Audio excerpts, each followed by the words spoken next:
Hello बच्चों, नमस्ते। स्वागत है आपका इस क्लास में। आज की जो हमारी क्लास है वो है कक्षा 12 इतिहास विषय में। इतिहास विषय की तैयारी तो आपने बहुत ही अच्छे ढंग से कर ली होगी। अब कुछ महत्वपूर्ण प्रश्न जो बोर्ड एग्ज़ाम की दृष्टि से बहुत ही ज़्यादा महत्वपूर्ण है, बोर्ड एग्ज़ाम का किस प्रकार का पैटर्न रहेगा वो आपको पता चल गया है। किसके माध्यम से? ब्लूप्रिंट के माध्यम से। उसी आधार पर हम बहुत ही महत्वपूर्ण जो प्रश्न हैं जो बोर्ड एग्ज़ाम में छप सकते हैं उनको आपके सामने लाए हैं, और इससे जो है आपकी जो तैयारी है वो कितनी हुई है उसका भी पता चलेगा और आपका हौसला भी बढ़ेगा। यदि प्रश्न आपने जो तैयारी की है उसमें से आ रहे हैं, और यदि तैयारी में से नहीं आ रहे हैं तो आपको अभी और तैयारी की ज़रूरत है। चलिए देखते हैं कौन कौन से प्रश्न आपको आ रहे हैं और कौन कौन से प्रश्न जो है जो आपको अभी तक आपने नहीं पढ़े वो आ रहे हैं, तो उनको देख लेते हैं। बहुत ही महत्वपूर्ण क्लास होने वाली है आपके लिए आज की। महत्वपूर्ण प्रश्नों के साथ जो है हम आपके सामने हाजिर हुए हैं। तो चलिए इस श्रृंखला को शुरू करते हैं। बोर्ड एग्ज़ाम के ब्लूप्रिंट के हिसाब से जो है आज के इस क्वेश्चनों की श्रृंखला को हम देखने वाले हैं। जो बोर्ड ने जो ब्लूप्रिंट जारी किया है उसी आधार पर, जो एक आपके मॉडल आपके सामने रखा था उसी मॉडल के आधार पर ही हम ये क्वेश्चन लाए हैं। तो चलिए शुरू करते हैं। जैसा कि आपको पता है बोर्ड एग्ज़ाम में जो वस्तुनिष्ठ प्रश्न हैं वो आने वाले हैं 14 प्रश्न, और 14 प्रश्न जिसका आंसर जो है आपको सिर्फ ए बे से दे चारों में से आंसर लिखा ही होगा। आपको तो बस सेलेक्ट करना है कि कौन सा आंसर जो है सही है। आपको एक जो आंसर है वो चूज करना है। आपके सामने 4 आंसर होंगे। तो वस्तुनिष्ठ प्रश्न में पहला प्रश्न है, बालाकोट तथा नागेश्वर किस वस्तु के निर्माण के लिए प्रसिद्ध है? फर्स्ट चैप्टर से हम पढ़ते ही आए हैं इसको। तो बालाकोट और जो नागेश्वर स्थान है, बालाकोट वर्तमान पाकिस्तान में और नागेश्वर जो है गुजरात में स्थित हड़प्पा स्थल है। ये जो 2 स्थल हैं हड़प्पा सभ्यता के, ये किस वस्तु के निर्माण के लिए प्रसिद्ध थे? 4 ऑप्शन आपके सामने हैं, अस्त्र शस्त्र, जहाज, शंख की वस्तुएं या फिर मृद भांड। तो आपको इस क्वेश्चन का आंसर जो है वो पता होगा।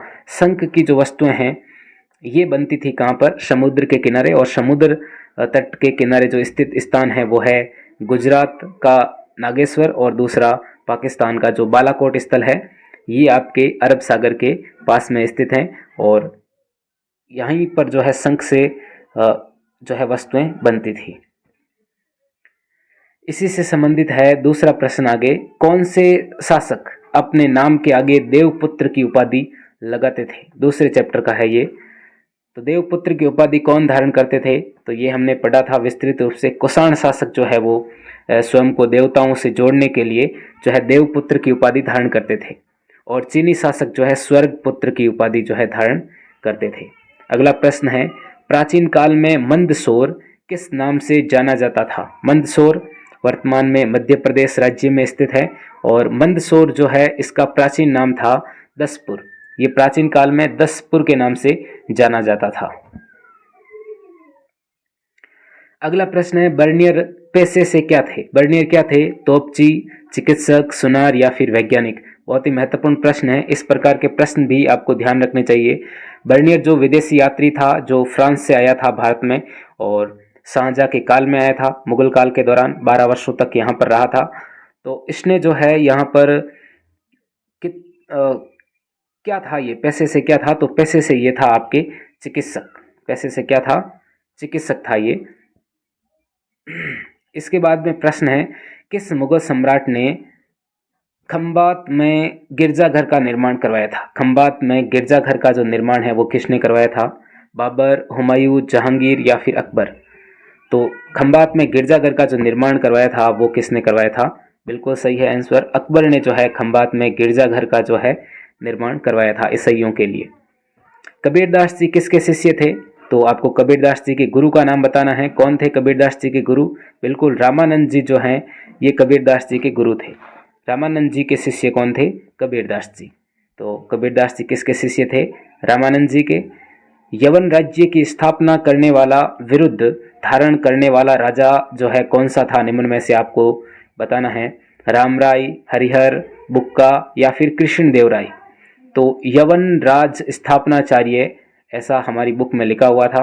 और यवन राज स्थापनाचार्य यानी यवन राज्य की स्थापना करने वाला जो उपाधि है ये किसने धारण की थी? विजयनगर के जो सबसे प्रसिद्ध शासक थे कृष्णदेवराय ने यह उपाधि धारण की थी, विरुद्यानी उपाधि। विजयनगर के शासकों को क्या कहा जाता था? निम्नलिखित में से क्या कहा जाता था विजयनगर के शासकों को? राई, देव या फिर राजाधिराज? तो विजयनगर के शासकों को कहा जाता था राई। क्या कहा जाता था? राई। नरपति कहा जाता था इनको, यानी कि लोगों का स्वामी इनको कहा जाता था नरपति, यानी ये अपने आप को राई कहते थे। नरपति भी ये खुद को मानते थे क्योंकि लोगों के ये स्वामी कहलाते थे।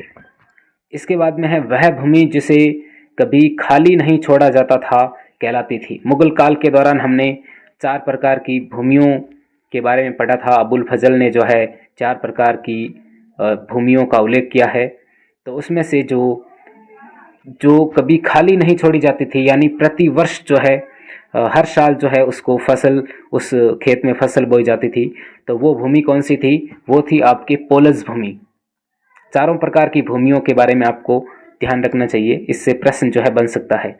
तो चारों की परिभाषाएं आपको पता होनी चाहिए। पोलज जो भूमि है इसको कभी खाली नहीं छोड़ा जाता था, हर साल जो है इस भूमि पर खेती की जाती थी।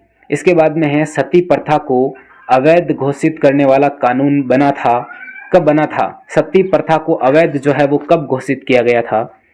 तो सती प्रथा को अवैध घोषित करने वाला जो गवर्नर जनरल था वो था लॉर्ड विलियम बेंटिक।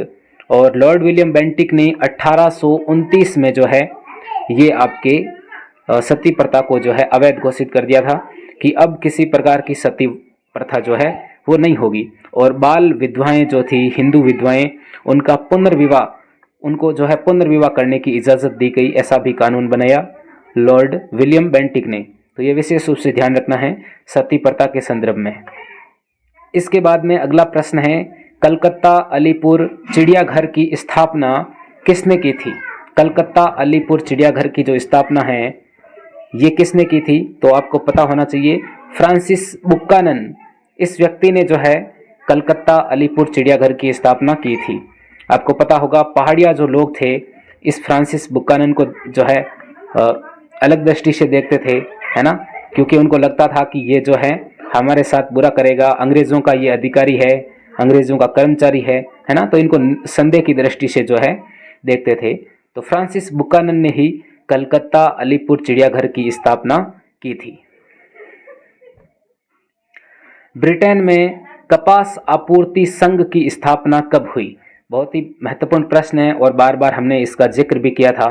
ब्रिटेन में कपास आपूर्ति संघ की स्थापना हुई थी आपके, कब हुई थी? बिल्कुल आप सही जा रहे हो, साधारण सा प्रश्न है। 1857 में ब्रिटेन में कपास आपूर्ति संघ की स्थापना हुई थी। और 2 साल बाद 1859 में आपको पता होगा मैनचेस्टर कॉटन कंपनी की स्थापना हुई थी। किसकी? Manchester cotton company. Manchester cotton company की स्थापना हुई थी कब?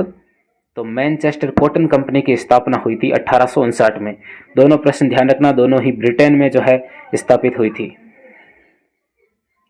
अगला प्रश्न है गांधी जी ने नमक यात्रा यानी दांडी मार्च जो है वो कब प्रारंभ की थी या कब की थी? नमक यात्रा शुरू जो की थी उसकी डेट हमें बतानी है।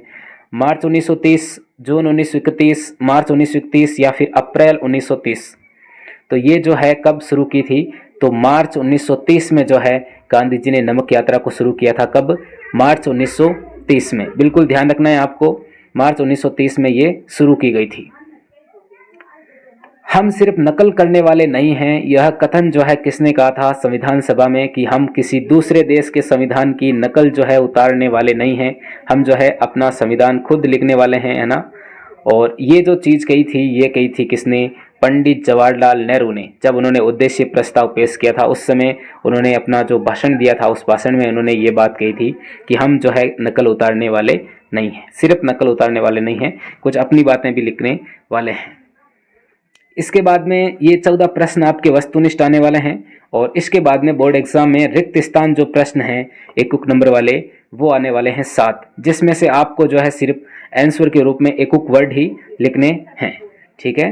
प्राचीन जो अभिलेख हैं, प्राचीनतम अभिलेख, बहुत ही प्राचीन से भी प्राचीनतम अभिलेख खाली जगह भाषा में लिखे जाते थे। आपको बताना है किस भाषा में लिखे जाते थे। भाषा वर्ड आया है यानी कि कौन सी भाषा में लिखे जाते थे, वो यही वाला वर्ड आपको पकड़ना है कि कौन सी भाषा में जो है लिखे जाते थे। तो प्राचीनतम जो अभिलेख थे वो आपके प्राकृत भाषा में लिखे जाते थे। किस भाषा में? प्राकृत भाषा में। किस भाषा में? प्राकृत भाषा में। और खाली जगह में चांडालों की कर्तव्यों की सूची जो है मिलती है। कौन से ग्रंथ में मिलती है चांडालों की कर्तव्यों की सूची? तो मनुस्मृति जो ग्रंथ है इसमें मिलती है। किस में मिलती है? मनुस्मृति ग्रंथ में, है ना। कौन सा ग्रंथ है? मनुस्मृति ग्रंथ में जो है चांडालों की कर्तव्यों की सूची मिलती है। ग्रंथ का नाम क्या है? मनुस्मृति। बिल्कुल ध्यान रखिएगा, मनुस्मृति ग्रंथ में चांडाल जो लोग थे उन चांडालों के क्या क्या कर्तव्य होंगे उनकी सूची जो है हमें मनुस्मृति ग्रंथ में मिलती है। इसके बाद में प्रश्न है पारिवारिक रिश्ते खाली जगह और रक्त संबंध माने जाते हैं, किंतु इन संबंधों की परिभाषा जो है अलग अलग तरीके से की जाती है। पारिवारिक रिश्ते जो है क्या माने जाते हैं? तो एक तो लिखा है रक्त संबंध माने जाते हैं, यानी कि खून का रिश्ता होता है पारिवारिक रिश्ते। ये माने जाते हैं नैसर्गिक। यहाँ जो वर्ड है अपनी बुक में नैसर्गिक, यानी नैसर्गिक का मतलब क्या हो गया? नैसर्गिक यानी स्वाभाविक। ये जो पारिवारिक रिश्ते हैं ये नैसर्गिक और जो है खून के रिश्ते माने जाते हैं। तो यहाँ पर जो आपको किताब में वर्ड है वो है नैसर्गिक माने जाते हैं। बिल्कुल ध्यान रखिएगा, इस प्रकार के जो प्रश्न हैं खाली जगह वाले इसी प्रकार से निकलते हैं। पारिवारिक जो रिश्ते हैं वो नैसर्गिक और रक्त संबंध माने जाते हैं, किंतु इन संबंधों की जो परिभाषा है वो अलग अलग तरीके से की जाती है। ज्यादातर पुराने बौद्ध ग्रंथ खाली जगह भाषा में है। कौन सी भाषा में है? ज्यादातर जो बौद्ध ग्रंथ है, पुराने बौद्ध ग्रंथ, तो दो विशेष रूप से ध्यान रखिएगा। बौद्ध जैन जो धर्म है, जैन धर्मों की जो भाषा है, प्राचीन जैन धर्म की जो भाषा है वो तो है प्राकृत भाषा, और बौद्ध धर्म की जो भाषा है वो कौन सी है? पाली भाषा है। प्राचीनतम जो बौद्ध ग्रंथ है वो किस भाषा में लिखे गए? पाली भाषा में लिखे गए। तो ज्यादातर पुराने जो बौद्ध ग्रंथ है वो कौन सी भाषा में लिखे गए? पाली भाषा में लिखे गए। और जैनों के संबंध में पूछे, जैन धर्म के जो प्राचीनतम ग्रंथ हमें मिले हैं वो आपके प्राकृत भाषा में लिखे गए थे। अगला प्रश्न है भक्ति परंपरा में अमूर्त निराकार ईश्वर की जो है उपासना की जाती थी। उपासना यानी पूजा, अमूर्त यानी कि जिसका कोई मूर्त रूप नहीं है, निराकार यानी जिसका कोई आकार नहीं है, उस ईश्वर की जो पूजा की जाती है वो किस भक्ति परंपरा में की जाती है? दो भक्ति परंपराओं के बारे में हमने पढ़ा था, एक सगुण भक्ति और दूसरी निर्गुण भक्ति परंपरा। तो निराकार से जोड़ लीजिए, जिसका कोई आकार नहीं, वो है निर्गुण भक्ति परंपरा। यानी निर्गुण भक्ति परंपरा में जो है किसी प्रकार की ईश्वर की जो है उपासना नहीं की जाती, यानी कि यहाँ पर जो है मूर्ति पूजा नहीं होती है, मूर्त रूप हमें नहीं दिखाई देता है। जहाँ पर मूर्त पूजा होती है, मूर्ति की पूजा होती है, वो है सगुण भक्ति धारा। इसके बाद में अगला प्रश्न है हम्पी को राष्ट्रीय महत्व के स्थल के रूप में मान्यता जो है वो कब मिली थी? हम्पी के संबंध में हमने दो जो सन है वो देखे थे, एक 1976 और दूसरा 1986। तो सबसे पहले 1976 वाला जो वर्ष है, उस 1976 में क्या हुआ था? 1976 में हम्पी जो स्थान है कर्नाटक में, इसको राष्ट्रीय महत्व यानी अपने देश का राष्ट्रीय महत्व का जो स्थल है वो उस रूप में मान्यता मिली। और 1986 की बात करें तो इसको विश्व पुरातत्व स्थल के रूप में मान्यता मिली थी। विश्व पुरातत्व स्थल 1986, और राष्ट्रीय महत्व पूछे तो 1976 जो है इसका राइट आंसर है 1976। मुद्रा की फेरबदल करने वालों को क्या कहा जाता था? मुद्रा की फेरबदल यानी मुद्रा की फेरबदल जो करते थे उनको क्या कहा जाता था? तो उनको कहा जाता था सर्राफ। क्या कहा जाता था? मुद्रा की फेरबदल जो करने वाले लोग थे उनको कहा जाता था सराफ। इस प्रकार के प्रश्न जो है आपको विशेष रूप से ध्यान रखने वाले हैं। ये जो सराफ लोग थे ये मुद्रा की हेरा फेरी जो है करते थे, भ्रष्टाचारी लोग थे। मुद्रा की फेरबदल करने वाले जो हैं इनको क्या कहा जाता था? सराफ कहा जाता था। 7 प्रश्न के बाद में अगले जो प्रश्न आने वाले हैं वो आने वाले हैं आपके अति लघुतरात्मक प्रश्न 10। और अति लघुतरात्मक जो प्रश्न है उसमें भी आपको एक शब्द या फिर एक शब्द नहीं लिखो तो इसमें आप एक लाइन जो है वो लिख सकते हो। तो अति लघुतरात्मक जो प्रश्न है 10 वो किस प्रकार के आने वाले हैं वो भी आप देख लीजिए। तो हड़प्पाई मोहर किससे बनाई गई थी? सबसे पहला प्रश्न है, इसमें आप आंसर किस प्रकार के लिखोगे? हड़प्पाई जो मोहर है वो किससे बनाई जाती थी? तो हड़प्पाई मोहर आपको पता है सामान्यतः ये सैलखड़ी पत्थर से जो है बनती थी। तो यहाँ पर आप यदि आंसर में एक वर्ड लिखो सैलखड़ी तो भी आपका राइट होगा आंसर। बिल्कुल आप यहाँ पर लिख सकते हो कि सैल खड़ी जो है पत्थर, इससे हड़प्पी मोहर बनाई जाती थी। और दूसरा प्रश्न है, अशोक के अधिकांश अभिलेखों और सिक्कों पर उसका क्या नाम लिखा है? अशोक के जो अधिकांश अभिलेख और सिक्के हैं उस पर जो है क्या नाम लिखा है? तो अशोक के जितने भी अभिलेख हमें मिले हैं या फिर अशोक के सिक्के हमें मिले हैं, मौर्य शासक अशोक की बात कर रहे हैं हम, तो उस पर अशोक जी का जो नाम लिखा हुआ है वो क्या लिखा है? ज़्यादातर नाम मिला है प्रियदर्शी, यानी देखने में जो प्रिय होता है, देखने में प्रिय, वो प्रियदर्शी जो है अशोक को कहा गया है। तो अशोक के अधिकांश अभिलेखों और सिक्कों पर जो है अशोक का नाम हमें क्या मिलता है? प्रियदर्शी मिलता है। यहाँ पर भी आप एक वर्ड लिख सकते हो इसका आंसर देने के लिए। अगला प्रश्न है, धर्मशास्त्रों के अनुसार क्षत्रियों के किन्हीं 2 आदर्श कार्यों का वर्णन कीजिए। धर्मशास्त्र और धर्मसूत्र ग्रंथ हमने देखे थे और इसमें जो 4 वर्ण थे, ब्राह्मण, क्षत्रिय, वैश्य और शूद्र, इन चारों वर्णों की आदर्श जीविका से संबंधित जो कार्य हैं वो हमने देखे थे। और इसमें आपको सिर्फ पूछा है क्षत्रियों के बारे में। क्षत्रिय लोगों का जो आदर्श जीविका से जुड़े कार्य थे वो क्या थे?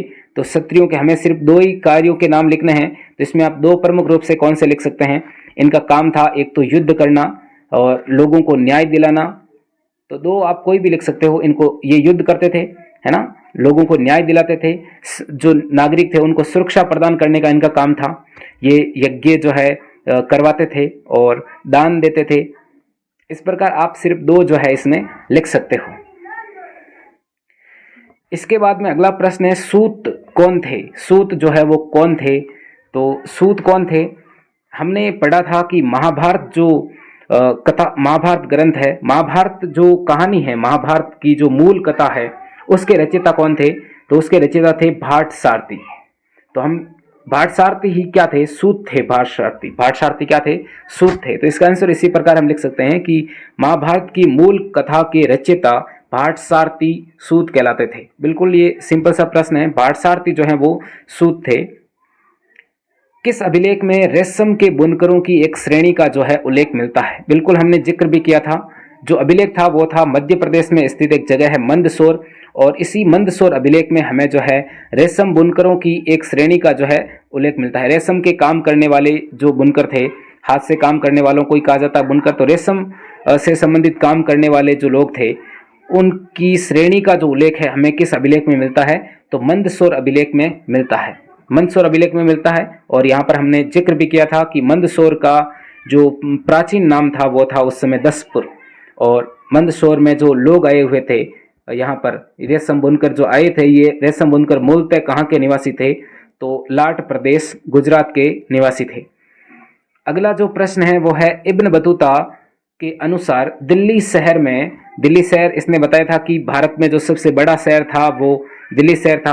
दिल्ली शहर में सबसे विशाल दरवाजा जो है कौन सा था? इसने बहुत सारे दरवाजों का उल्लेख किया था और इसमें इसने कहा था कि सबसे जो बड़ा दरवाजा था वो कौन सा था? विशाल दरवाजा, यानी विशाल जो गेट है दिल्ली का, विशाल दरवाजा जो किवाड़ है वो कौन सा था?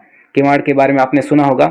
तो दिल्ली शहर में इसने सबसे बड़ा जो दरवाजा बताया है, सबसे विशाल जो दरवाजा बताया है वो किसको बताया है? तो बदायूं दरवाजा को इसने सबसे बड़ा बताया है। किसको? बदायूं दरवाजा को इसने जो है सबसे बड़ा दरवाजा बताया है। छठे का आंसर क्या हो गया? बदायूं दरवाजा। यहाँ पर भी आप एक वर्ड का जो है, एक वर्ड में आंसर लिख सकते हो, 5वें में भी, 6ठे में भी। और चौथे में सूत कौन थे, इसमें आप एक लाइन पूरी लिख सकते हो। हालांकि एक लाइन आप लिखनी भी है, आपको इसमें लिखनी भी चाहिए, सूत कौन थे। महाभारत की मूल कथा के रचयिता भाट सारथी सूत कहलाते थे। इसके बाद में 7वां जो प्रश्न है हमारा वो है, चोल सम्राटों ने किन तमिल कवियों की रचनाओं का संकलन करवाया? जो चोल सम्राट थे, चोल सम्राट, इन्होंने किन तमिल कवियों की रचनाओं का संकलन करवाया? तो चोल सम्राटों ने जो तमिल कवि थे, तमिल कवि, एक का नाम आता है, आपने पढ़ा होगा, ध्यान दिया होगा, एक का नाम है आपके अपार समंदर। क्या नाम है? एक का नाम है अपार समंदर और दूसरा जो तमिल कवि है एक का नाम हो गया अपार समंदर और दूसरे का नाम है सुंदरार। ये जो 2 कवि थे, इन 2 कवियों की रचनाओं का जो संकलन है ये चोल सम्राटों ने करवाया था और इनको मंदिरों में भी लगवाया था। अपार समंदर और सुंदरार नामक जो तमिल कवि थे, इनकी रचनाओं का संकलन जो है वो चोल सम्राटों ने करवाया था। तो दोनों का यहाँ पर भी आप आंसर रूप में दोनों का नाम जो है लिख सकते हो, एक अपार समंदर और दूसरा सुंदरार। ये कौन थे? तो ये दोनों जो है तमिल कवि थे, जिनकी रचनाओं का जो संकलन है वो चोल सम्राटों ने करवाया था। और इनकी धातुओं से बनी जो प्रतिमा है वो भी जो है शिव मंदिरों में स्थापित इन्होंने करवाई थी। अगला जो प्रश्न है वह है, विजयनगर के शासक धार्मिक क्षेत्र में मंदिर निर्माण को प्रोत्साहन क्यों देते थे? हमने देखा था विजयनगर में जो जितने भी हमें मंदिर मिले हैं वो ज्यादातर जो मंदिर हैं वो कहाँ पर मिले हैं? तो धार्मिक क्षेत्र में, और साथ ही राजधानी क्षेत्र में भी हमें बहुत सारे जो है मंदिर मिले हैं। तो विजयनगर शासक जो थे वो धार्मिक क्षेत्र में मंदिर निर्माण को प्रोत्साहन क्यों देते थे? क्योंकि ये खुद को जो है इन देवताओं से जोड़ने का प्रयास करते थे, क्योंकि यहाँ पर जो जनता है वो अधिकांश इन मंदिरों में जाती थी। अधिकांश जनता जो है धार्मिक जनता थी। तो राजा जो है खुद को देवताओं से जोड़ते थे। खुद को किससे जोड़ते थे? इन देवताओं से जोड़ते थे। इसी कारण ये जो है धार्मिक क्षेत्र में मंदिर निर्माण को प्रोत्साहन देते थे। तो यहाँ पर आप एक लाइन में सीधा इसका आंसर दे सकते हो कि वो जो है ये विजयनगर के जो शासक हैं खुद को देवताओं से जोड़ने के लिए मंदिर निर्माण को प्रोत्साहन देते थे धार्मिक क्षेत्र में। इसके बाद में अगला जो प्रश्न है वो है, असहयोग आंदोलन का क्या प्रभाव हुआ? यानी कि इसका एक कोई प्रभाव आपको बताना है। असहयोग आंदोलन के प्रभाव तो हमने बहुत सारे देखे हैं। असहयोग आंदोलन जब हुआ तो असहयोग आंदोलन के जो कार्यक्रम थे वही तो बाद में प्रभाव के रूप में बदले। असहयोग आंदोलन के बाद में भाई विदेशी वस्त्र हमने खूब जलाए और स्कूलें कॉलेजें वगैरह सब हमने छोड़ दी, हम न्यायालयों का बहिष्कार करने लगे। ये सारे प्रभाव में ही आते हैं। लेकिन यदि विशिष्ट प्रभाव की बात करें तो हम इसमें लिख सकते हैं कि इसने जो भारतीय राष्ट्रवाद है, लोगों का जो देश प्रेम की जो भक्ति है, देश प्रेम की जो भावना है, उसका जो है लोगों में, उसमें बढ़ चढ़ कर लोगों ने भाग लिया। अब लोग समझने लगे कि हाँ देश प्रेम क्या होता है। यानी कि ये जो आंदोलन है एक बड़ा जो जन आंदोलन है उसमें बदल गया था। यानी पहले जब लोग बहुत ही कम संख्या में भाग लेते थे, अब इस आंदोलन में भारत के अलग अलग जगहों से पूरे भारत के जो लोग हैं इसमें शामिल होने लगे। यानी भारतीय राष्ट्रवाद का ये जो आंदोलन था, असहयोग आंदोलन, इसमें जो है ये एक बड़ा जन आंदोलन के रूप में बदल गया था। तो ये आप एक परिणाम जो है इसमें लिख सकते हो। इसने जो है इस आंदोलन का प्रभाव क्या लिखोगे? इसने भारतीय राष्ट्रवाद को एक जन आंदोलन में बदल दिया। यानी एक बड़े जो है इसमें जन समूह ने भाग लिया था। तो ये इसका आप एक लाइन में आंसर लिख सकते हो। बहुत ही बड़ा जो जन आंदोलन है ये रहा था। इसके बाद में 10वां प्रश्न है, संविधान के कोई दो केंद्रीय अभिलक्षण लिखिए। यानी कि संविधान के कोई दो केंद्रीय अभिलक्षण बताइए।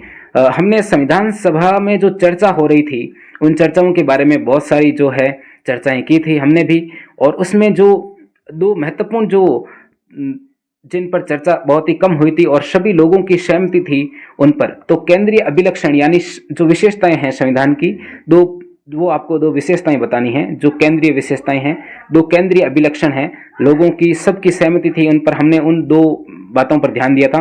यदि आप अलग से भी लिख सकते हो, कोई भी संविधान की विशेषता लिख सकते हो, लेकिन हम लिखेंगे एक तो वयस्क मताधिकार वाली, यानी कि सबको वोट देने का जो अधिकार है वो सार्वभौमिक वयस्क मताधिकार, और दूसरा जो धर्मनिरपेक्षता है मताधिकार, और दूसरी है धर्मनिरपेक्षता, यानी कि किसी भी धर्म को राज्य धर्म का दर्जा नहीं देना, सभी धर्मों को साथ में लेकर चलना। भारत में कोई भी व्यक्ति किसी भी धर्म को मान सकता है। तो यहाँ पर 2 पॉइंट आप लिख सकते हो। कोई भी 2 अभिलक्षण आपको बताने हैं केंद्रीय अभिलक्षण, तो पहला आप लिख सकते हो वयस्क मताधिकार और दूसरा लिख सकते हो धर्मनिरपेक्षता। दूसरा क्या लिख सकते हो? धर्मनिरपेक्षता। तो ये 2 जो प्रमुख अभिलक्षण हैं संविधान के, ये बहुत महत्वपूर्ण विशेषताएं हैं संविधान की, एक वयस्क मताधिकार और दूसरा धर्मनिरपेक्षता। इसके बाद में अब लघुतरात्मक प्रश्नों की बात कर लेते हैं कुछ। तो लघुतरात्मक प्रश्न जो आने वाले हैं वो आपके 4 से 15 तक आने वाले हैं।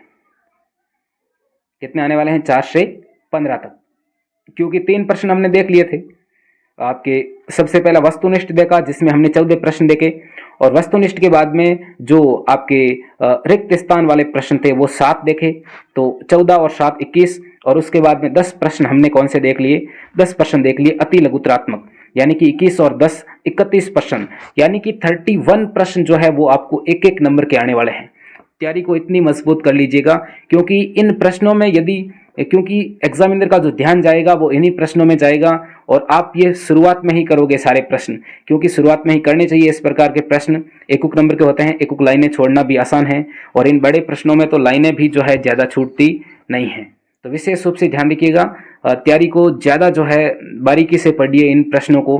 किस सवाल का जो आंसर है वो कौन सा एक वर्ड जो है वो आएगा, तो वो आपको विशेष रूप से ध्यान रखना है। वस्तुनिष्ठ में तो ठीक है, चल जाएगा, लेकिन खाली जगह और अति लघुत्रात्मक जो प्रश्न है उसमें आपको विशेष रूप से ध्यान देना है कि इसका आंसर जो है क्या होगा। यानी कि थोड़ा सा भी गलत लिख दिया तो एग्जामिनर का ध्यान जो है उस पर एकदम सीधा जाएगा, और गलत लिखा है तो गलत होगा, सही लिखा है तो सही लिखा। इन ऐसे लघुत्रात्मक और दीर्घ उत्तरीय प्रश्नों में तो फिर भी ठीक है, इसमें थोड़ी बहुत गलती होती है तो फिर भी चल जाता है, लेकिन उन प्रश्नों में विशेष रूप से ध्यान रखिएगा। भाई एक आध लाइन इसमें इधर उधर हो जाती है तो भी उसमें जो है आधा या 1 नंबर ही कटता है, लेकिन इन प्रश्नों में पूरे नंबर कटते हैं, है ना। 1 नंबर का प्रश्न है, गलत हुआ तो पूरा कटा, 1 नंबर पूरा गया। लेकिन इसमें थोड़ा सा भी गलत हुआ तो उसमें आधा नंबर या 1 नंबर कटने की संभावना रहती है, पूरा नंबर नहीं कटता इसमें। चलिए इन लघुत्रात्मक प्रश्नों को भी देख लेते हैं। सबसे पहला है, नियतिवादियों के सिद्धांतों का वर्णन कीजिए। नियतिवादी कौन थे, समझिए पहले। नियतिवादी, नियत का मतलब क्या होता है? नियत यानी निर्धारित, यानी पहले से निर्धारित है, पहले से नियत है। तो नियतिवादियों का क्या मानना था कि सब कुछ जो है वो पूर्व निर्धारित है। वो क्या है? सब कुछ पूर्व निर्धारित है, यानी कि चाहे सुख हो चाहे दुख हो, ये भगवान ने हमें जो है पहले से ही माप कर दिए हैं निर्धारित रूप में कि आपको आधा किलो दुख मिलेगा, आधा किलो सुख मिलेगा, या फिर थोड़े टाइम के लिए दुख मिलेगा, थोड़े टाइम के लिए सुख मिलेगा। इस प्रकार ये भगवान ने पहले ही जो है हमें माप कर दिए हैं। ऐसा मैं नहीं कह रहा हूं, ऐसे कौन मानते हैं? नियतिवादी जो लोग हैं वो मानते हैं कि इस दुनिया में सब कुछ क्या है? पूर्व निर्धारित है, और इनको हम बदल नहीं सकते। संसार में जो है इसको हम बदल नहीं सकते, और न तो हम दुखों को कम कर सकते हैं और न ही हम जो है दुखों को ज्यादा कर सकते हैं। यानी कि इन सबको पूर्व निर्धारित जो चीजें हैं उनको न तो घटा सकते हैं और न ही बढ़ा सकते हैं। बुद्धिमान लोग यह विश्वास करते हैं कि वे सद्गुणों और तपस्या के द्वारा अपने कर्मों से मुक्ति प्राप्त कर लेंगे। देखो, बुद्धिमान लोग क्या सोचते हैं कि हम क्या हैं, हमारे भगवान ने क्या लिखा है उस पर ये विश्वास नहीं करते हैं। वो कह रहे हैं कि हम जो है अपने अच्छे गुणों और तपस्या के माध्यम से जो है अपने कर्म के आधार पर मुक्ति का रास्ता प्राप्त कर लेंगे, मोक्ष हम प्राप्त कर लेंगे। लेकिन मूर्ख लोग क्या सोचते हैं? ये मूर्ख लोग उन्हीं कार्यों को करके धीरे धीरे कर्म से मुक्ति प्राप्त करने की आशा रखते हैं। मूर्ख लोग तो बस जो अपने काम कर रहे थे उन्हीं कामों को करते हुए वो कहते हैं कि हमें मोक्ष मिल जाएगा, लेकिन ये संभव नहीं है। यानी कि नीतिवादी कहते हैं कि सब कुछ क्या है? पूर्व निर्धारित है, और उसी के अनुसार हमें चलना चाहिए, इसको हम कम ज्यादा नहीं कर सकते। इस प्रकार नीतिवादियों पर जो है प्रश्न आ सकता है। इसी से विपरीत जो है वो है भौतिकवादी, तो उस पर भी एक प्रश्न आप तैयार कर सकते हैं। इसके बाद में क्या है? अगला प्रश्न, संघ में रहने वाले भिक्षुओं का जो जीवन था वो कैसा था? संघ में रहने वाले, बौद्ध संघ की यहाँ पर बात की जा रही है। बौद्ध संघ में रहने वाले जो भिक्षु लोग थे उनका जीवन किस प्रकार का था? तो वो जीवन जो है वो सादा जीवन बिताते थे, और ज़्यादा जो अतिरिक्त वस्तुएं हैं उनका प्रयोग नहीं करते थे। यानी कि जो चीज़ें चाहिए वो चीज़ें ही अपने जीवन यापन के लिए प्रयोग करते थे। यानी कि वे दिन में केवल एक बार उपासकों से भोजन दान पाने के लिए केवल 1 कटोरा रखते थे। यानी कि एक बार वो जाएंगे भिक्षा मांगने, और एक बार एक वो कटोरा चाहिए भिक्षा मांगने के लिए, उसके बाद में उस कटोरे की भी जरूरत नहीं पड़ती थी, क्योंकि ये लोग दान पर जो है निर्भर रहते थे, ये भिक्षु। इन्हीं कारण इनको क्या कहा जाता है? भिक्खु कहा जाता है। और ये क्या करते थे? संघ में रहने वाले भिक्षु लोग ये बौद्ध ग्रंथों का अध्ययन भी करते थे। इसके बाद में गौतम बुद्ध की जीवनी पर एक संक्षेप में वर्णन आप जो है लिख सकते हो। गौतम बुद्ध के बारे में हमने खूब सारी जो है चर्चा की थी। गौतम बुद्ध का प्राचीन बचपन का जो नाम था वो था सिद्धार्थ, और ये शाक्य गण से संबंधित थे। शाक्य कबीला जो है उनसे संबंधित थे, और शाक्य कबीले के जो सरदार थे शुद्धोधन के ये पुत्र थे। और कहा जा एक दिन ये नगर का भ्रमण कर रहे थे, तो उस समय सिद्धार्थ को यानी कि गौतम बुद्ध को एक रोगी, एक वृद्ध, एक मृतक और एक सन्यासी, इन चारों के दर्शन हुए। और इसमें से ये 3 चीज़ें इसको जो है बहुत ही खटक रही थी कि ये क्या हो रहा है। इससे इसको लगा कि ये संसार तो क्या है? प्राणवान है, नाशवान है, सबकी मृत्यु निश्चित है।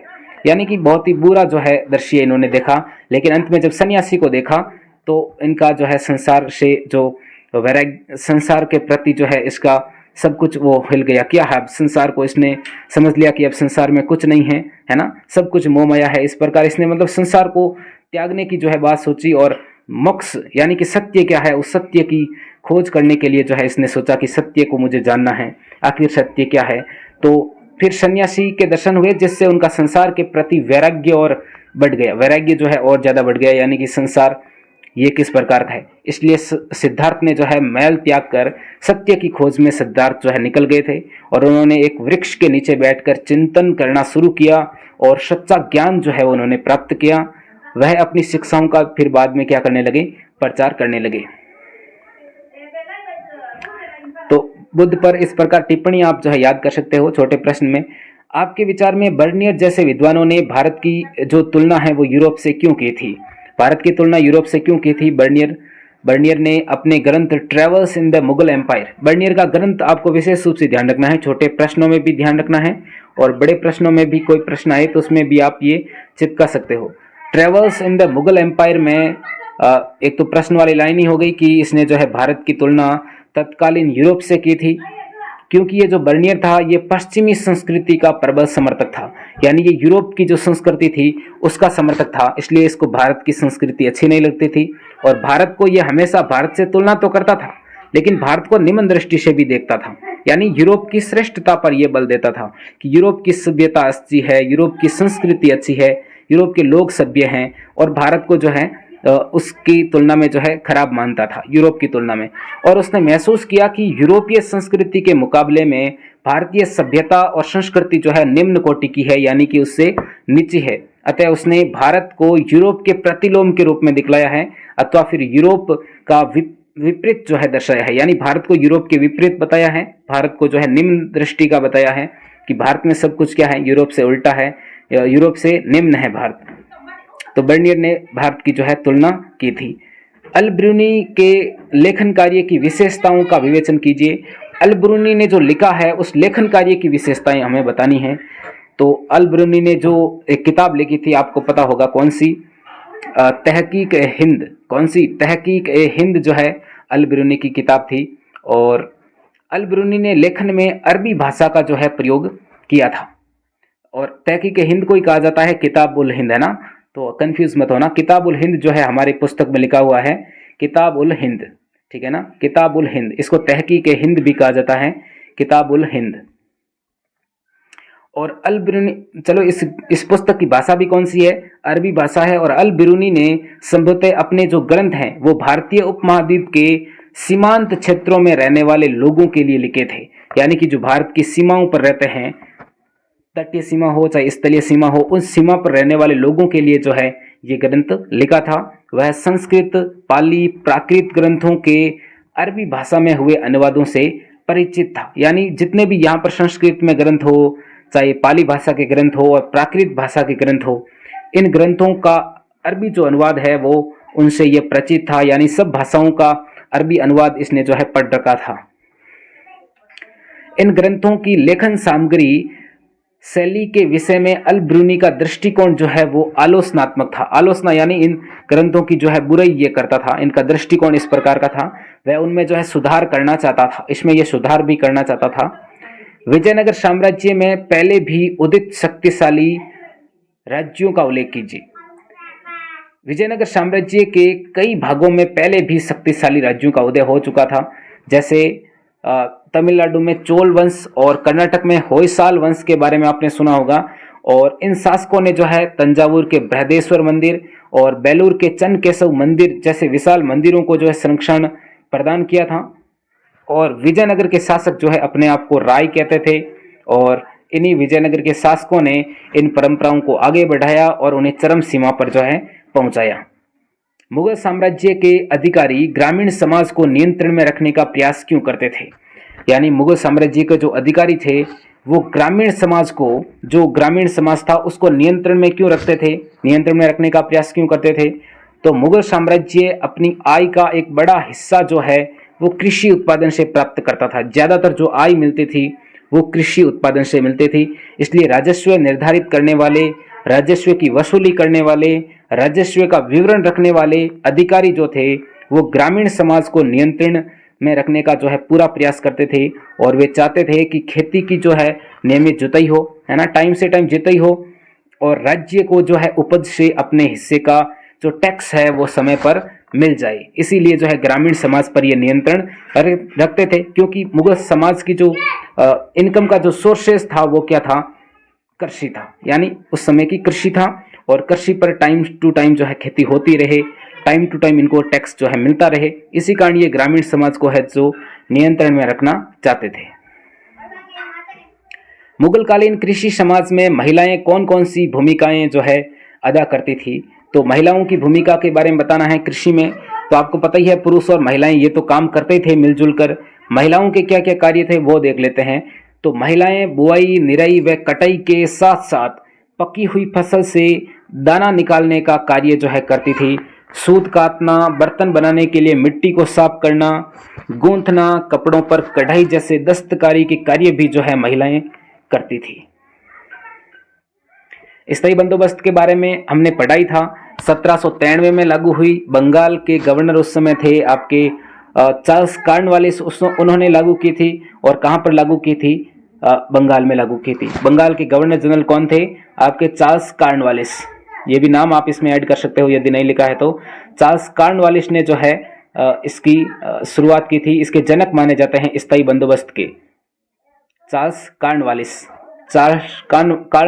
जो हैं, चार्ल्स कॉर्नवालिस, इसने जो है इस स्थायी बंदोबस्त को या फिर इस्तमरारी बंदोबस्त को लागू किया था। इसी को हम जमींदारी व्यवस्था भी कहते हैं। और इसके अंतर्गत क्या होता था, ईस्ट इंडिया कंपनी ने राजस्व की राशि जो है वो निश्चित कर रखी थी।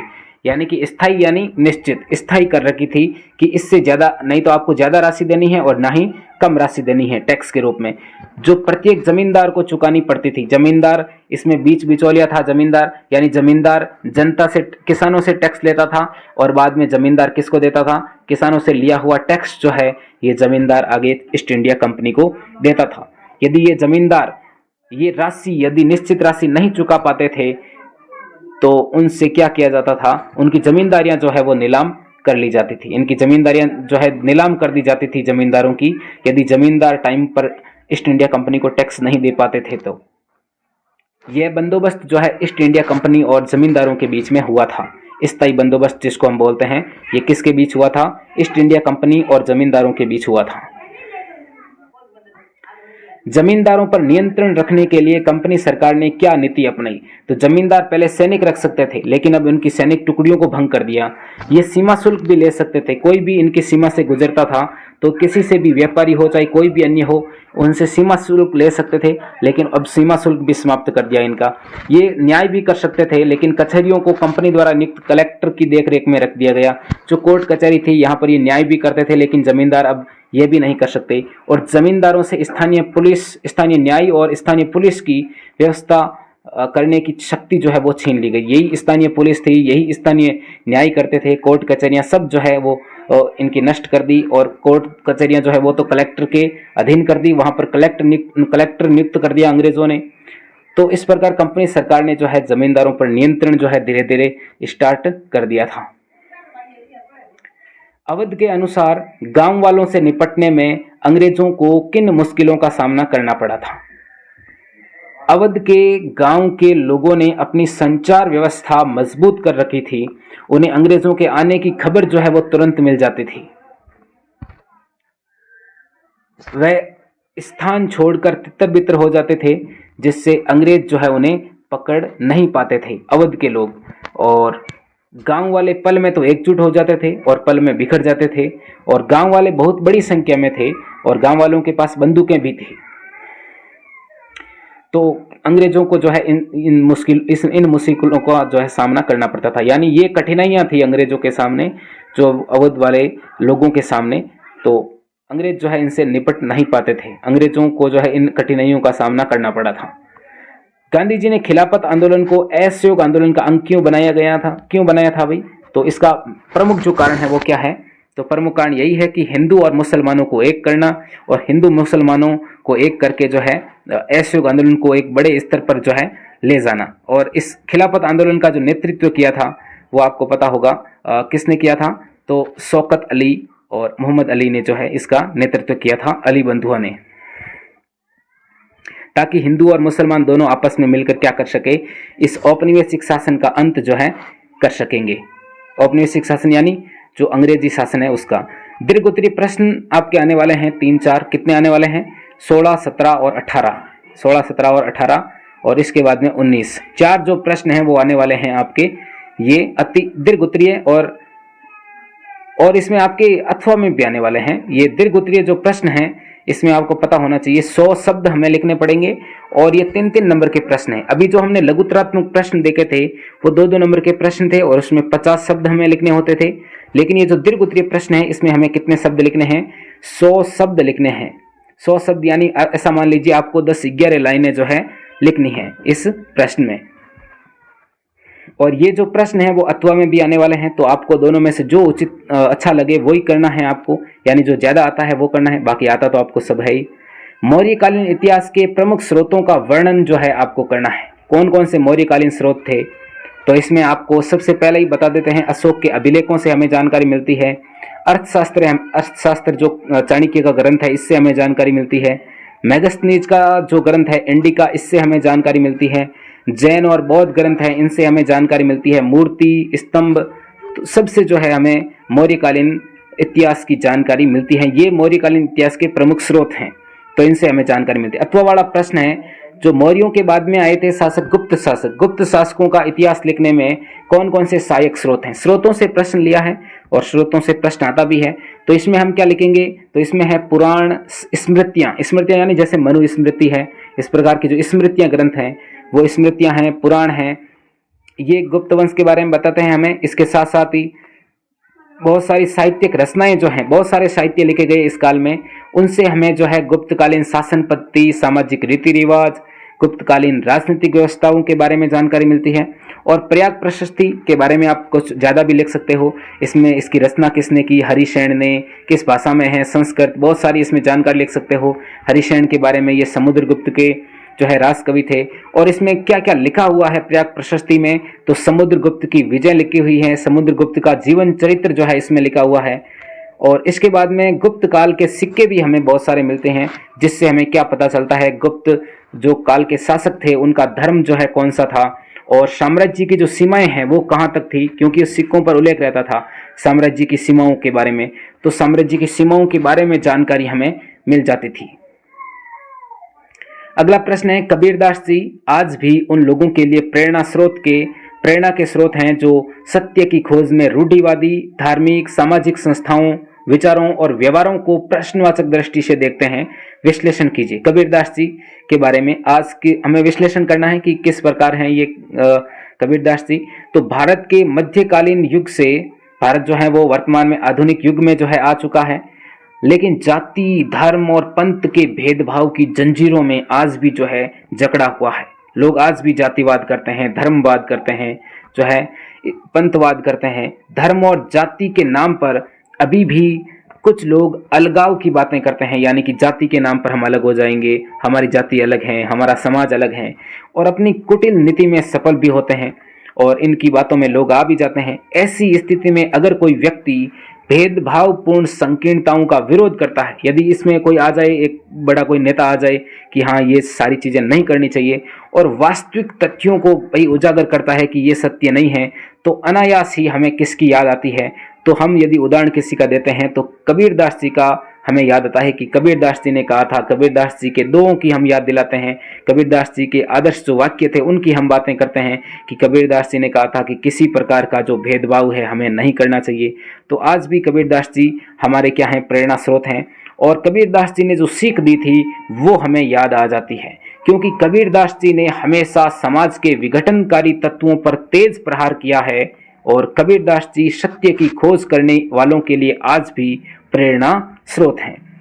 और इस 18वें का अथवा में है अलवार और नैनार भक्ति परंपरा के में जो स्त्री भक्त थे, स्त्री भक्तों के बारे में हमें यदि बताना है तो इसमें क्या बताएंगे? सबसे पहली बड़ी बात यही है कि इसमें स्त्रियों की उपस्थिति थी। भाई इसमें सिर्फ पुरुष ही संत नहीं थे, इसमें महिलाएं भी थी। सबसे बड़ी बात तो यही है इसकी। और इसमें अंडाल नामक एक स्त्री भक्त थी, अलवार स्त्री भक्त। अलवार हमने पढ़ा था अलवार और नैनार के बारे में। अलवार जो विष्णु भक्त होते हैं तमिलनाडु में, और जो नैनार हैं वो शिव भक्त होते हैं। और अंडाल ने क्या किया था? भक्ति गीत जो है व्यापक स्तर पर गाए थे, और आज भी जो है अंडाल के जो भक्ति गीत हैं वो व्यापक स्तर पर गाए जाते हैं। अंडाल जो है वो स्वयं को विष्णु की प्रेयसी मानकर, विष्णु भगवान की प्रेमिका मानती थी खुद को, और अपनी प्रेम भावनाओं को जो है छंदों में व्यक्त करती थी। इसी प्रकार करईकाल अम्बियार, ये जो है शिव भक्त थी, यानी नयनार थी। ये क्या थी? नयनार। करईकाल अम्बियार जो है ये नयनार थी, शिव भक्त थी। इसने अपने उद्देश्य की प्राप्ति के लिए जो है घोर तपस्या की, वनों में रहने लगी और वनों को ही जो है इसने अपना घर माना। इस प्रकार आप स्त्री भक्ति पर जो है एक प्रश्न तैयार कर सकते हैं बड़ा।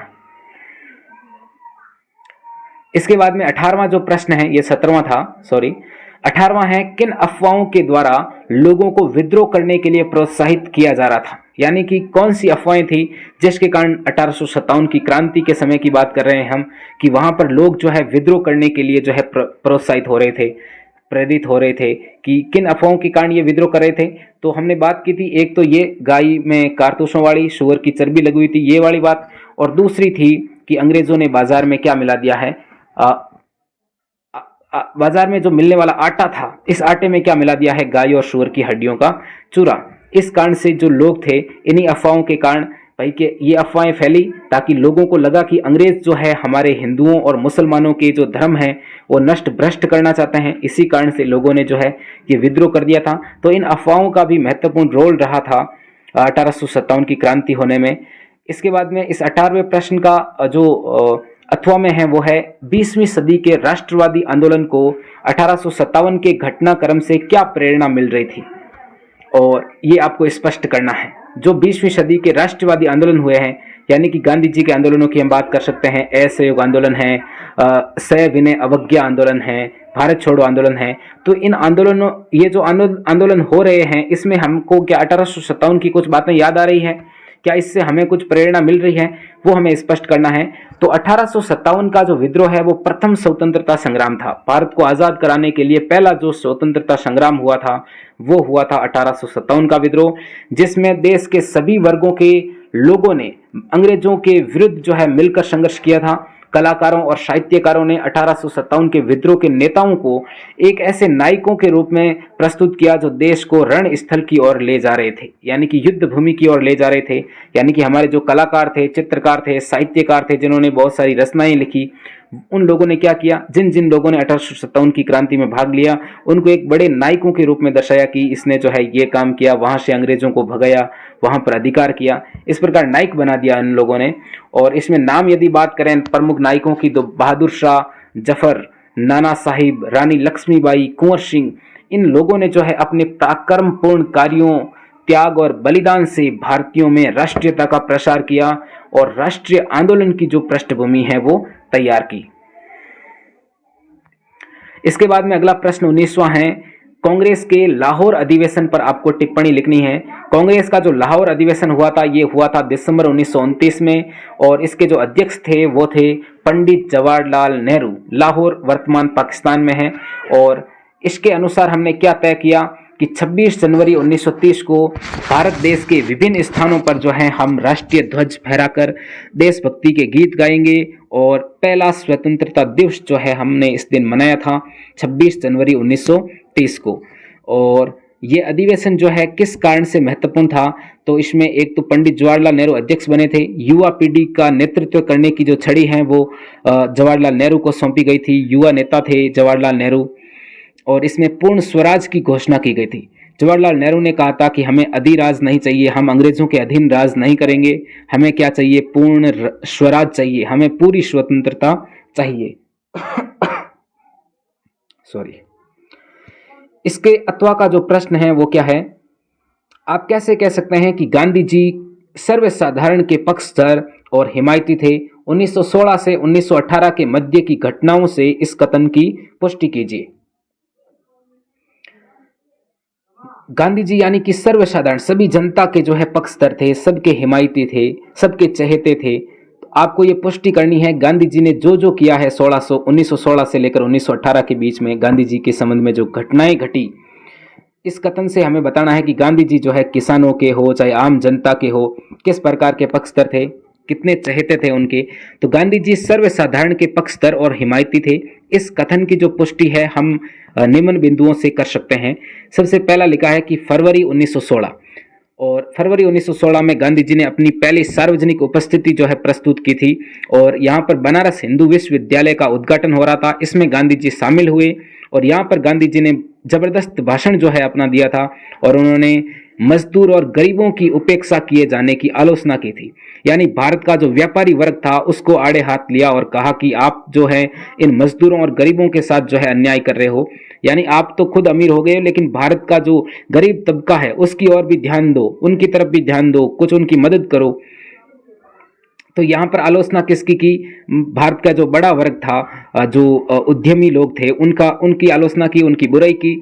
और गांधी जी ने कहा कि हमारे लिए स्वशासन या स्वराज का तब तक कोई अर्थ नहीं है जब तक हम किसानों से उनके श्रम का लगभग संपूर्ण लाभ स्वयं या अन्य लोगों को ले लेने की अनुमति नहीं देते रहेंगे। और दिसंबर 1916 में उन्होंने चंपारण में और 1918 में अहमदाबाद और खेड़ा में जो है सत्याग्रह किए थे। तो 1916 और 18 के बीच में हो गया। और अहमदाबाद और खेड़ा में दो आंदोलन ये हो गए। 1918 में अहमदाबाद और खेड़ा में सत्याग्रह किए और 1916 में गांधी जी का यहाँ पर भारत में जो है पहला सत्याग्रह हुआ था चंपारण बिहार में। इसके बाद में है निबंधात्मक जो प्रश्न है वो दो आने वाले हैं, एक फर्स्ट चैप्टर से और दूसरा अंतिम चैप्टर जो है 12वां वहां से। तो सबसे पहला जो निबंधात्मक प्रश्न है वो है पुरातत्वविद हड़प्पा समाज में सामाजिक आर्थिक भिन्नताओं का पता जो है वो किस प्रकार लगाते हैं, वे कौन सी भिन्नताओं पर जो है ध्यान देते हैं। पुरातत्वविदों को हड़प्पा स्थलों के उत्खनन में कई सामग्रियां जो है प्राप्त हुई है जिनके आधार पर यह अनुमान लगाया जा सकता है कि समाज में जो है कई वर्ग थे। और कौन कौन से वर्ग थे इसकी हम बात कर लेते हैं। इनको निम्नलिखित जो बिंदुओं के अंतर्गत हम समझ सकते हैं। अनेक स्थलों पर आपको पता होगा बड़े मकान और राजप्रासाद यानी बड़े बड़े महल जो हैं वो मिले हैं। और वहीं दूसरी ओर बात करें तो 1 तथा 2 कमरों वाले मकान हमें जो है मिले हैं। आर्थिक तथा सामाजिक भिन्नता को जो है हमें दर्शाते हैं। यानी कि आर्थिक पृष्ठभूमि की हम बात करें तो यहाँ पर ये जो छोटे मकान मिले हैं तो यहाँ पर हम कह सकते हैं गरीब लोग रह रहे होंगे, और जहाँ पर बड़े मकान और महल वगैरह मिले हैं तो वहाँ पर हम बात कर सकते हैं कि वहाँ पर आर्थिक जो समृद्धि के लोग रहे होंगे। और सामाजिक भिन्नता भी हम इसमें निकाल सकते हैं, समाज में जो बड़े लोग थे वो बड़े मकानों में रह रहे होंगे। तो इस प्रकार हम इन बिंदुओं से जो है समझ सकते हैं। और देखो खुदाई में भी हमें बहुत सारी चीज़ें मिली है कि अनेक स्थानों पर स्वर्ण, रजत और अन्य बहुमूल्य धातुओं के जो आभूषण हैं वो हमें प्राप्त हुए हैं। और जो मृतक थे सवाधान यानी कि जहाँ पर गाड़ते थे मृतकों को, जो समाधि स्थल है उनका, तो सवाधानों में मृतकों को दफनाते समय विभिन्न प्रकार की सामग्री जो है रखी जाती थी, उनके साथ कुछ न कुछ दफनाया जाता था। इन सामग्रियों से महिलाओं तथा पुरुषों की आर्थिक स्थिति का जो है स्थिति की विभिन्नता का अंदाजा जो है वो लगाया जा सकता था। यानी कि किस स्त्री के साथ में क्या दफनाया गया है, किस पुरुष के साथ में क्या दफनाया गया है। यदि कोई महंगी चीज़ नहीं दफनाई गई है तो इससे ये अंदाज़ा लगा सकते हैं कि ये गरीब आदमी ही रहा होगा, या फिर कोई महंगी वस्तु दफनाई गई है तो इससे हम अंदाज़ा लगाते हैं कि कोई जो है अमीर घर का ही कोई पुरुष था या महिला थी। शवों को दफनाने वाले गर्तों की जो बनावट है उसमें भी अंतर था। यानी कि जो खाई या किसी को दफनाते थे तो उसकी जो मिला है, खड्डा मिला है, गर्त यानी कि कितना वो बड़ा है उसी हिसाब से दफनाते थे, है ना। तो उसमें भी उसकी बनावट में भी अंतर मिलता है। किसी को गोलई यानी कोई ऐसे इस प्रकार के कोई गोल, कोई ऐसे त्रिभुज की आकृति के जो गर्त होते हैं उसमें इन लोगों को दफनाया गया था। हड़प्पाई वस्त्रों में भी सामाजिक विभिन्नता जो है वो हमें दिखाई देती है। वस्त्र भी, लोग किस प्रकार के वस्त्र पहनते थे उसमें भी जो है हमें विभिन्नता यानी भिन्नता दिखाई देती है, वो भी अलग अलग थे। जहाँ पर धनी लोगों की बात करें तो रेशम और मलमल के जो वस्त्र हैं उसका प्रयोग करते थे, यानी ज़्यादा अमीर रहे होंगे ये लोग। और जो निम्न आर्थिक स्थिति वाले थे, गरीब लोग थे, वो सूती और ऊनी वस्त्रों का प्रयोग करते थे। इस प्रकार जो ये हमें अवशेष मिले हैं इससे हम अनुमान लगा सकते हैं कि समाज में कई वर्ग थे। और सामान्य वर्ग में बात करें तो कुंभकार, बढ़ई, सुनार, शिल्पकार, लोहार, जुलाहे, राजगीर, श्रमिक, किसान आदि लोग जो हैं रहे होंगे। और विशिष्ट वर्ग में बात करें तो राज कर्मचारी, सेवा अधिकारी आदि रहे होंगे।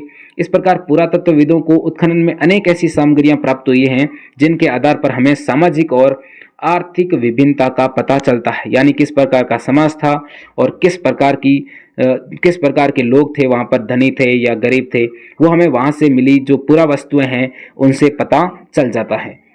इसके बाद में इस प्रश्न का अथवा में है कि मोहनजोदड़ो जो सभ्यता है, या फिर यह नाम आ सकता है हड़प्पा सभ्यता की प्रमुख विशेषताएं बताइए, तो वो सेम ही विशेषताएं होगी। मोहनजोदड़ो सभ्यता बोलो चाहे हड़प्पा सभ्यता बोलो, तो मोहनजोदड़ो सभ्यता की जो प्रमुख विशेषताएं हैं उसमें पहली है नगर नियोजन। नगर योजना जो है वो किस प्रकार की थी, यानी किसी भी भवन का निर्माण किया जाता था, पूरे नगर का निर्माण किया जाता था, वो एक निश्चित योजना के अनुसार किया जाता था। मोहनजोदड़ो के नगरों का निर्माण एक निश्चित योजना के अनुसार किया गया था। सड़कें पूर्व से पश्चिम की ओर, उत्तर से दक्षिण की ओर जाती थी। सड़कें पर्याप्त चौड़ी होती थी, एक दूसरे को समकोण पर काटती थी। नगरों में नालियों का जो है जाल बिछा हुआ था। इन नालियों के द्वारा घरों और गलियों और सड़कों का जो गंदा पानी है वो शहरों से बाहर निकाल दिया जाता था। मकान प्राय जो है पक्की ईंटों के बने होते थे। मकान किससे बनते थे? पक्की ईंटों के बनते थे। और मकान में आंगन, रसोई घर, स्नान घर, शौचालय, दरवाजों व खिड़कियों की व्यवस्था जो है रहती थी। कुछ विशिष्ट भवन मोहनजोदड़ो का विशाल स्नानागार बात कर लें, कुछ विशिष्ट भवनों की बात करें तो ये मोहनजोदड़ो का विशाल स्नानागार है, माल गोदाम है, ये उल्लेखनीय है। तो पहला पॉइंट क्या हो गया? नगर योजना। दूसरे पॉइंट की बात करें, यहाँ का सामाजिक जीवन किस प्रकार का था? सामाजिक जीवन, तो समाज में कई वर्ग थे, अभी हमने पहले प्रश्न में भी बात की थी। और हड़प्पा समाज तो जो था वो था मातृसत्तात्मक था। माता की सत्ता थी यहाँ पर। स्त्री और पुरुष दोनों ही आभूषण पहनने के शौकीन थे। ये लोग अपने मृतकों का अंतिम संस्कार 3 प्रकार से किया करते थे। या तो जो शव है उसको, मृतक को जो है जलाते थे, या जमीन में गाड़ देते थे, या पशु पक्षियों को खाने के लिए खुले में छोड़ देते थे। आर्थिक व्यवस्था की बात करें, तीसरा पॉइंट, तो मोहनजोदड़ो सभ्यता के लोगों का जो मुख्य व्यवसाय था वो क्या था? कृषि था। और यहाँ गेहूं, चावल, दाल, बाजरा, कपास, तिल आदि की खेती की जाती थी। और सिंचाई की बात करें तो नहरों और कुओं, जलाशयों का जल जो है वो काम में लिया जाता था। और ये लोग जो हैं किन पशुओं को पालते थे? तो गाय, बैल, भेड़, बकरी और भैंस, साथ ही कुत्ते, इन जानवरों को जो है ये पालते थे। धार्मिक अवस्था की बात करें तो हड़प्पा सभ्यता के जो लोग थे वो मातृदेवी तथा शिव की उपासना करते थे। मातृदेवी साथ ही शिव की उपासना करते थे। ये लोग लिंग और योनि की जो है, साथ ही पशुओं और वृक्षों की, साथ ही नाग की पूजा भी करते थे। तो धार्मिक लोग थे ये। राजनीतिक अवस्था की बात करें तो राजनीति में ये किस प्रकार के लोग थे? तो यहाँ पर हड़प्पई समाज में जटिल जो निर्णय हैं वो लेने और उन्हें लागू करने के संकेत मिलते हैं, यानी बहुत ही जटिल जो निर्णय हैं वो लिए जाते थे।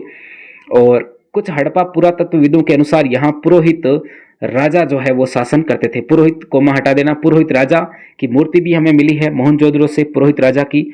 तो पुरोहित राजा यहाँ पर शासन करते थे, ऐसे भी हमें संकेत मिलते हैं।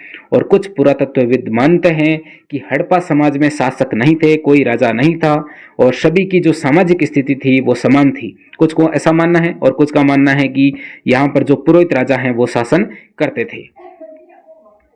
इसके बाद में लिपि की बात कर लेते हैं। तो लिपि वर्णमालीय नहीं थी, यानी पढ़ने योग्य नहीं थी, और आज भी हड़प्पा लिपि को हम पढ़ नहीं पाए हैं। ये सिर्फ जो लिपि हैं वो भाव चित्रात्मक लिपि हैं, यानी कि हम इसके जो चित्र हैं वो देखकर सिर्फ भाव व्यक्त कर सकते हैं कि हाँ ये इस प्रकार कहना चाहता है। भाव चित्रात्मक क्या है? भाव चित्रात्मक जो लिपि है इसको हम बोल सकते हैं ब्रुष्टोफेदन, ब्रुष्टोफेदस, ब्रुष्टोफेदम, गोमूत्री, सर्फिलाकार, इस प्रकार की हम लिपि बोलते हैं इसको। और इसमें चिन्हों की बात करें तो वो कहीं अधिक है। इसमें 375 से 400 तक बीच के जो हमें चिन्ह मिले हैं। मछली के चिन्ह हैं, और भी सीधे चिन्ह, आंटे चिन्ह, टेढ़े चिन्ह। ये लिपि जो है दाएं से बाईं ओर लिखी जाती थी। और कला की बात करें तो यहाँ के लोग मुहर निर्माण कला, मूर्ति कला, चित्रकला, इन सब में निपुण थे। और यहाँ के लोग जो हैं वो मिट्टी के बर्तन बनाते थे, मूर्तियां बनाने, साथ ही मोहर, मनके आदि बनाने में, सोने, चांदी और तांबे आदि के आभूषणों को बनाने में दक्ष थे, यानी इन सब चीजों को ये बनाते थे। तो कला में भी ये बहुत ही ज्यादा विकसित थे। इसके बाद में 21वां जो प्रश्न है जो 12वें चैप्टर से आने वाला है, आपके निबंधात्मक प्रश्न। दूसरा निबंधात्मक प्रश्न, जवाहरलाल नेहरू ने उद्देश्य प्रस्ताव पर अपने भाषण में कौन कौन से विचार पेश किए? उद्देश्य प्रस्ताव यानी कि वर्तमान का जो प्रस्तावना है उसी को बोलते हैं उद्देश्य प्रस्ताव। और जवाहरलाल नेहरू ने यह उद्देश्य प्रस्ताव कब पेश किया था, और इसमें अपने भाषण में कौन कौन से विचार पेश किए थे? साथ ही उद्देश्य प्रस्ताव में लोकतांत्रिक जो शब्द है उसका इस्तेमाल इन्होंने क्यों नहीं किया? इस्तेमाल नहीं किया। इसके कारण भी जो है जवाहरलाल नेहरू ने बताए। तो क्या क्या कारण बताए वो हमें देखने हैं। सबसे पहले बात कर लेते हैं जवाहरलाल नेहरू ने उद्देश्य प्रस्ताव कब पेश किया। तो आपको पता होगा कब पेश किया उद्देश्य प्रस्ताव। तो 13 दिसंबर को पेश किया था। 13 दिसंबर 1946 को उद्देश्य प्रस्ताव संविधान सभा के समक्ष जो है जवाहरलाल नेहरू ने पेश किया था 13 दिसंबर 1946 को। और 9 दिसंबर 1946 को संविधान सभा की पहली बैठक जो है हुई थी। और उद्देश्य प्रस्ताव पर निम्न विचार इन्होंने पेश किए कि भारत एक स्वतंत्र संप्रभु गणराज्य होगा। भारत एक क्या होगा? स्वतंत्र संप्रभु गणराज्य। स्वतंत्र होगा, संप्रभु होगा। संप्रभु यानी कि वो अपने निर्णय खुद ले सकेगा। भारत जो है किसी दूसरे देश का यहाँ पर दबाव नहीं होगा। गणराज्य होगा, जनता का शासन होगा यहाँ पर। और अल्पसंख्यक यानी जो कम लोग हैं, कम जिसकी जनसंख्या, जैसे अभी वर्तमान में बात करें तो मुस्लिम और पिछड़े जो लोग हैं, साथ ही जनजातीय जो लोग हैं, उन सभी को अधिकार हम देंगे। भारतीय संविधान में सिर्फ नकल नहीं होगी, यानी किसी दूसरे देश के संविधान को हम हूबहू नहीं लिखने वाले हैं। हम वर्तमान की देश काल परिस्थिति के अनुसार जो है संविधान बनाने वाले हैं। किस प्रकार की जरूरत है भारत को संविधान की, किस प्रकार के संविधान की, उसी हिसाब से संविधान लिखने वाले हैं। हम किसी दूसरे देश के संविधान की नकल नहीं करने वाले हैं। और भारतीय संविधान का उद्देश्य यह होगा कि लोकतंत्र के उदारवादी विचारों तथा आर्थिक न्याय के समाजवादी विचारों का एक दूसरे में समावेश जो है किया जाएगा। उद्देश्य प्रस्ताव में लोकतांत्रिक शब्द नहीं था, यह हमने बात की थी। क्या कारण बताया है इसमें? तो उद्देश्य प्रस्ताव में लोकतांत्रिक शब्द के इस्तेमाल न करने के पीछे नेहरू जी ने जो कारण बताया वो इस प्रकार है। कोई गणराज्य जो है वो लोकतांत्रिक न हो, क्या ये हो सकता है क्या? इन्होंने बताया कि गणराज्य और लोकतांत्रिक एक ही तो है, यहाँ पर जनता का शासन ही है। ऐसा हो ही नहीं सकता। हमारा पूरा इतिहास इस बात का साक्षी है कि हम लोकतांत्रिक जो संस्थाएं हैं उसके ही पक्षधर हैं। फिर भी लोकतांत्रिक शब्द जो है उसमें नहीं लिखा था शुरुआत में। और हमारा जो लक्ष्य है वो है लोकतंत्र है। हमारा लक्ष्य ही क्या है? नेहरू जी ने कहा हमारा लक्ष्य लोकतंत्र ही है। यद्यपि इस प्रस्ताव में हमने लोकतांत्रिक शब्द का इस्तेमाल नहीं किया है, क्योंकि हमें लगा कि यह तो स्वाभाविक ही है। ये तो सबको पता ही है कि हमारा देश जो है लोकतंत्र है, देश जो है लोकतांत्रिक देश है।